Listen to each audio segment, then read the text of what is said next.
Everyone, how's it going? This is Hunter the Resilient here, coming to you with another video. I promise each and every one of you a long form video. This video is going to be about something very deep, something that means a lot to me, but a personal experience, something that has allowed me to continuously be resilient, if you want to put it that way. If you're new to the channel, again, my name is Hunter the Resilient. My goal is to connect with resilient individuals like you who are watching this channel to have a positive and major impact in your life, sharing my personal experience from career, fitness, everyday life, to some of the most mundane, randomest things that you can think of. The reality is, we only live once. And quite frankly, I think I'm an interesting individual, and I've often spent my time on my own. And so I want to share a little bit about myself, some of the things that I've overcome, the things that I've experienced. Because no matter who says something or what is said, I really do think that each and every one of our lives is unique. So without further ado, let's get into the video. Okay, so this video is going to be about essentially growing up as an only child with a single parent, single mother that is, who also had epilepsy. How did I manage that? How did I even experience that? And how has that impacted me throughout the years to present day and etc. So this is raw, real. You know, I'm gonna be a bit vulnerable here, but I really just want to share because this has been something that I've been thinking about. I kid you not, going to the gym, you know, these past 3 to 4 days. Number one, I'm amazed of how transformational I've achieved in my body. You know, I couldn't have done it alone. Number two, just being in that gym for some reason got me so emotional because it's just, you know, you're powering through weights, you're lifting weights, you're resisting, you're just getting after it. And that's a challenge. But also just made me think about so much of the years that have gone by, and I wasn't even planning to make this type of video. I was gonna make a video about, you know, moving and how it creates clarity and etc. etc. I really want to bring this home. I really want to share this story because I have no idea if you watching this have gone through a similar experience, and if you have, go ahead and give me a comment below. Tell me a little bit about your experience. Share with me, how has it made you resilient? How has it made you to the person you have been today? Now, I do got my notes, so I'm going to be looking up and down, all around, maybe. I'm not too sure. Anyways, so, you know, going through high school, I came to the realization that I was a bit different than other classmates. Very different. I didn't really find certain things funny. I didn't really find, you know, whether it's a joke or a trend. I mean, I just didn't find it funny. And it's not because I didn't want to. I naturally just didn't care for it, or I just didn't find it funny. And it made me think whether there was something wrong with me, or, you know, was I just different?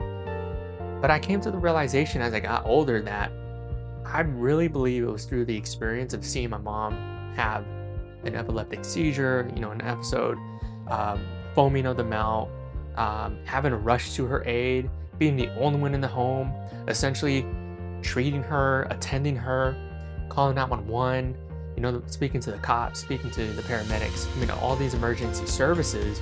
When they got to the home, it was very traumatic, and it made me the person who I am today. It made me be resilient in situations that I've encountered. And I'll just say, this is another topic for another day, but I've been in so many close accidents, more than you probably can imagine. Car accidents. I've come so close, and to not my fault, I swear to you. But because I've commuted to undergraduate school, to grad school, to certain jobs, you know, I have to drive all over the Bay Area, I've almost been in so many car accidents that it's a miracle that there's some higher being out there. And I do believe in a higher being, that I'm here today for whatever reason. I mean, there's a bigger reason. You're here today for a bigger reason. And in the midst of those close, fatal or near fatal accidents, I've noticed that I've remained calm, like even during. And I've just been so calm and confident that it's a bit scary. And it's not just during those accidents, but it's also during certain situations where I'm level-headed, I'm balanced, and I'm scanning, I'm self-aware of what's going on, you know? And so it really just reminded me of, it just made me think of, you know, the seizures I've had to see, right? You know, there's a different kind of fear when the person you're supposed to, is supposed to protect you is the one you're scared for. And I kid you not, you know, growing up as the only child to a single mother who had epilepsy, you never knew. You didn't have a crystal ball of when an episode was going to occur. You didn't have that. And quite frankly, for me, it came at any moment's notice. I had to be ready, okay? I had to be ready for certain things. And, you know, we're very fortunate that, you know, it's not as common anymore for some of these situations to occur, some of the situations to happen, the episodes. But I've had to become very self-aware and hyper-vigilant to the potential episodes that were coming. And I don't necessarily think that's the way a kid should have been brought up or should have to live, but I certainly understand that, you know, there's a lot of kids, children, adults now who, you know, had to grow up in way worse conditions than I have, who had to be hyper vigilant for, you know, stronger, more dangerous conditions than I have. So I can't really speak for that, but I can just speak for my, you know, my personal experience, obviously, which I'm doing. And so it led to me being very, very hyper vigilant to the point where if I'm talking to someone, I'm looking around, because my brain is just scanning for potential threats or potential events, if that makes any sense. And it's scary. It really is scary. You know, the first time that I had to witness it, so let me pause for a little bit. The first time that I witnessed it was in our apartment home out in Pittsburgh, California. Shout out to Pittsburgh, California. We were over there, and you know, we were downstairs. It was a 2-story apartment. I was downstairs, and all of a sudden, I hear someone yell. And sure enough, next thing you know, I'm on the ground. She is a little bit of foam in the mouth. I can't really recall. I recall vaguely, is what I'm trying to say. A little bit of foam in the mouth, shaking, you know, just very, very scary, and that was very tough. And then after that, you know, from time to time, she would have certain episodes. They weren't seizures, but they were more so like, I guess they were seizures. I can't remember what type of seizure it's called. I know there's different ones from the research that I've done, but it was certainly an interesting type of seizure where all of a sudden it's like, boom, you know, like I need water, I need this, I need that. Very scary. And the scarier part is I became accustomed to hearing certain things. So it was interesting. But it made me realize the capability I had as a child, the intelligence that I had to essentially just, you know, grow, the maturity that led me to grow. And so for me, I became really mature at a very young age. And I didn't really enjoy, you know, certain things that my other peers at my age group would enjoy. So it was very interesting. Very, very interesting. And certainly scary. Um, Again, I'm taking a look at my notes here. Um, you know, I'm not gonna get too into it because just thinking about it, it makes me think about. I'm sure some of you know who Ed Milet is, motivational speaker, and he talked about, the kid inside all of us, the kid inside all of us, and I don't really think we ever grow up. I don't think we ever grow up. Even if we're adults, even if we're muscular, we're 6'7" or 6'5", 5'10", 5'8", 5'4", whatever it is, we're kids at heart. We're just a little bit older, right? So it just makes me think about that.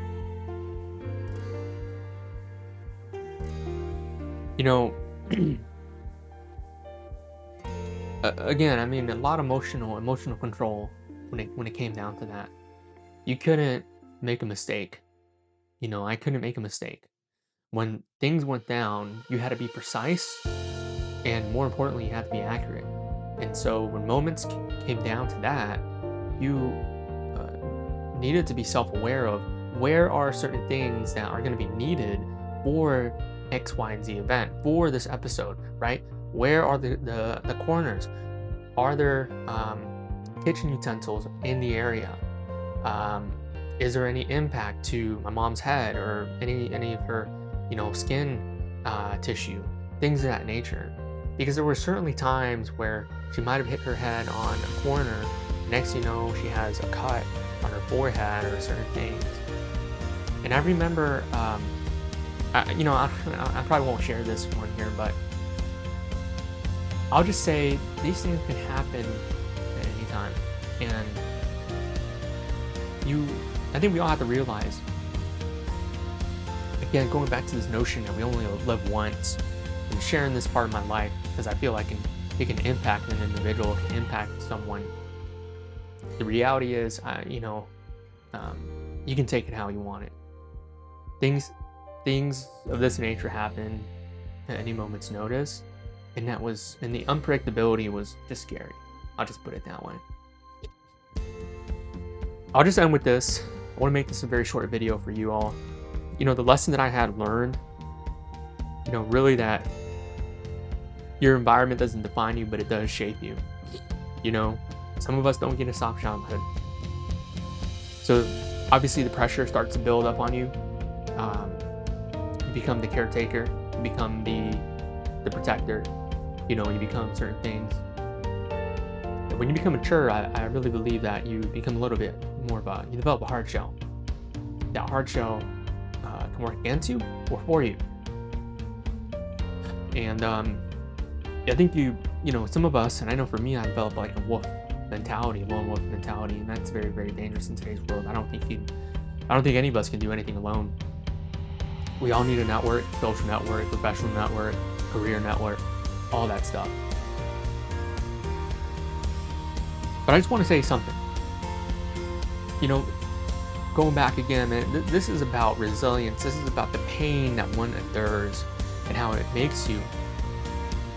Like the old saying goes that something can make you, something can break you. And that's just the truth. There's no fluff, there's no sugarcoating in this channel. It's just honest truth. Take it from someone who had to really, really work their tail off and continue to work their tail off, to have a better life, to provide a better life for everyone around them.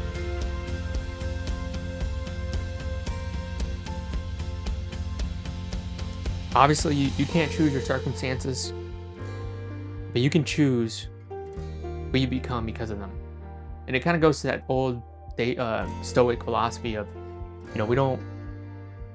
we can't control events, but we can control how we respond to certain events.